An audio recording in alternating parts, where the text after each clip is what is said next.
ચાલો તો સાઈ મોક્ષદા ટ્યુશન ક્લાસીસમાં આજે શનિવાર છે તો આજે આપણે ગેમ રમવાના છીએ. તો આજે આપણે ગેમ રમવાના છીએ આકાશ, પાતાળ અને ધરતી. બરાબર?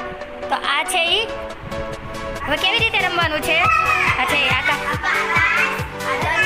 હા તો હવે હું બોલીશ આકાશ, પાતાળ અને ધરતી. જે નહીં અડી શકે તે આવું. બરાબર?